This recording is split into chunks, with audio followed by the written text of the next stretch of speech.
Halo teman-teman investor, selamat datang di sesi bedah emiten kita kali ini. Anggap aja saya lagi jadi mentor saham kalian hari ini ya, karena kita bakal ngadain semacam masterclass. Kita mau membedah habis-habisan laporan keuangan sebuah perusahaan yang lagi di bawah tekanan luar biasa, demi menemukan berapa sih sebenarnya harga wajarnya. Fokus kita, PT Adset Indonesia Tbk, atau yang biasa kita kenal dengan kode saham ACST. Siapin catatan kalian ya, karena ini bakal seru banget. Nah, mari kita pecahkan teka-teki triliunan rupiah ini bersama-sama. Pernah nggak sih kalian kepikiran gimana caranya menilai sebuah saham yang keuangannya benar-benar berdarah, ekuitasnya udah negatif, tapi dapat suntikan penyelamat dari salah satu grup konglomerasi terbesar di Indonesia? Sebagai investor, insting pertama kita pasti pengen lari pas lihat rugi. Tapi justru disitulah seninya. Di balik krisis yang kelihatannya suram, kadang ada peluang pembalikan arah atau turnaround yang luar biasa besar kalau kita tahu cara ngitungnya. Oke, ini dia peta jalan masterclass kita hari ini. Kita akan mulai dari membahas realita pahit Aksen, lanjut ke sabuk pengaman grup Astra, terus melihat poros strategis mereka ke data center, menghitung valuasi harga wajar, dan ditutup dengan keputusan investasi. Langsung aja kita masuk ke bagian pertama. Realita pahit ACST. Kita harus berani melihat kondisi finansialnya seobjektif mungkin.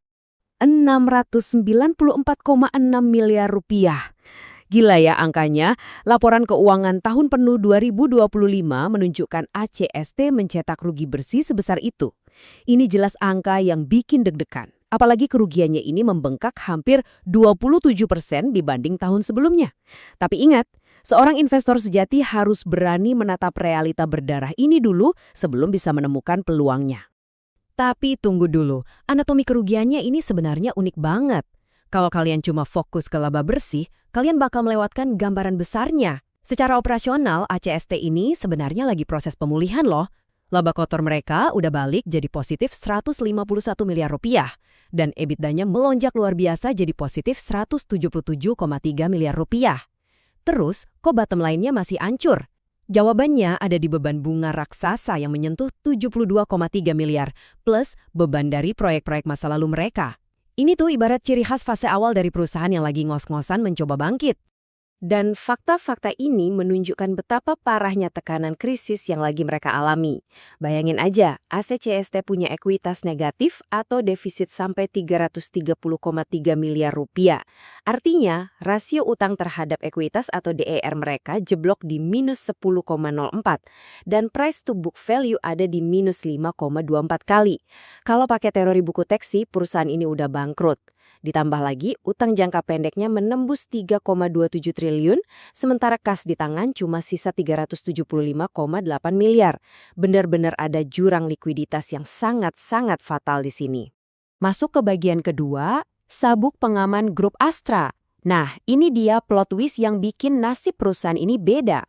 ACST ini sama sekali bukan pemain independen yang dibiarkan berjuang sendirian, teman-teman. Faktanya, 87,69% saham ACST itu dipegang sama PT Karya Supra Perkasa. Buat yang belum tahu, ini adalah anak usaha langsung dari raksasa PT United Tractors Tbk atau UNTR, yang pastinya bagian dari grup Astra. Jadi, poin krusial yang harus kita pegang adalah kelangsungan hidup ACST ini hampir bisa dijamin. Mereka punya backing institusional dengan kantong yang luar biasa tebal. Gak mungkin kan grup Astra membiarkan anak usahanya tenggelam gitu aja? Bukti nyata dari perlindungan ini benar-benar kontras kalau dibandingnya dengan perusahaan lain. Biasanya nih, perusahaan yang lagi di-stres alias krisis bakal dicektik sama bunga pinjaman bank belasan %. Karena resiko gagal bayarnya tinggi banget. Tapi AST, mereka malah dapat fasilitas pinjaman dari UNTR senilai 1 triliun rupiah dengan bunga cuma sekitar 1%. Gila kan? Ini bukan cuma soal ngasih nafas buatan, tapi ini bukti komitmen penuh dari pemegang saham pengendali buat merestrukturisasi perusahaan ini sampai sehat. Lanjut ke bagian ketiga, poros strategis ke data center. Uang murah dari induk perusahaan tentu nggak bakal ada artinya kalau operasionalnya nggak dibersihkan lewat pivot strategi yang jelas. Langkah pertama dalam bersih-bersih operasional ini adalah buang beban. ICST secara resmi melepas saham mereka di bisnis maritim senilai 20 miliar rupiah. Tujuannya apa? Simple, biar mereka bisa memusatkan seluruh sumber daya, modal, dan alat berat yang mereka punya ke keahlian inti mereka, yaitu konstruksi fondasi, struktur, dan infrastruktur darat. Divestasi ini nggak cuma ngasih tambahan kas segar, tapi juga bikin struktur operasional mereka jadi jauh lebih ramping. Terus, setelah ramping, kemana mereka nyari cuan?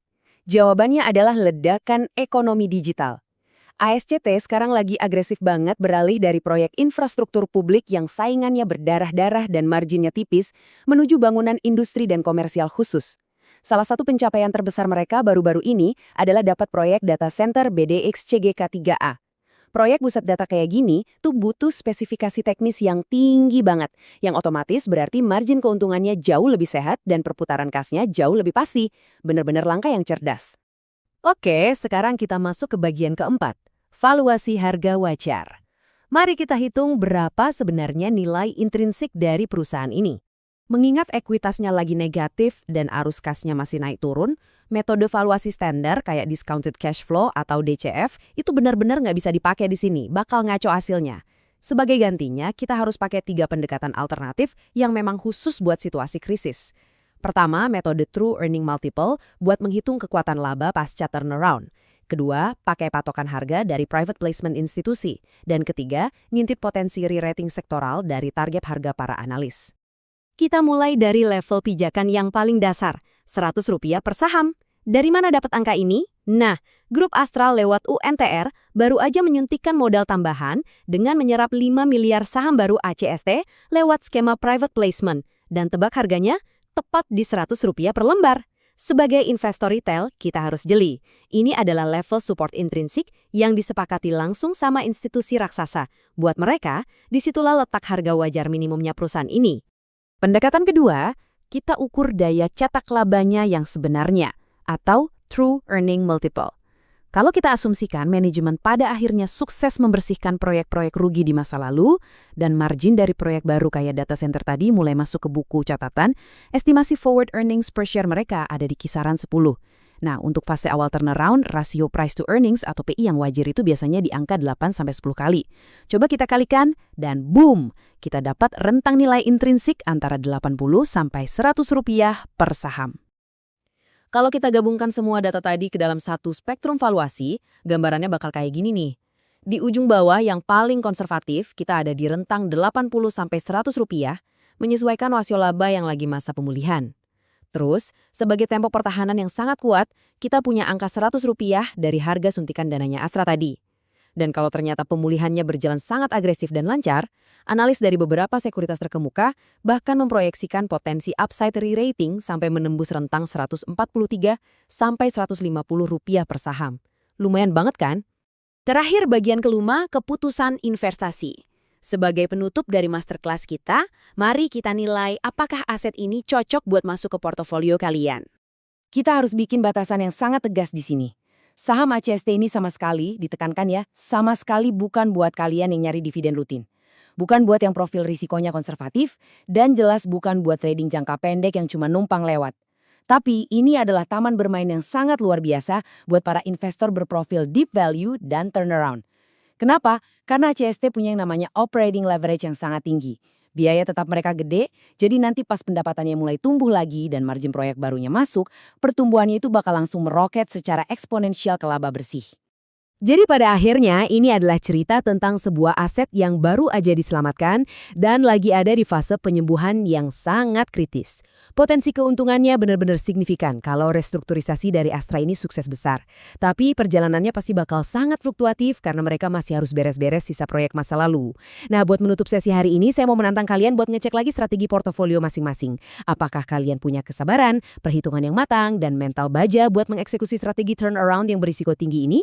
Coba pikirin baik-baik ya. Terima kasih banyak udah ngikutin sesi analisis mendalam ini sampai akhir dan sampai jumpa. Selamat berinvestasi dengan cerdas.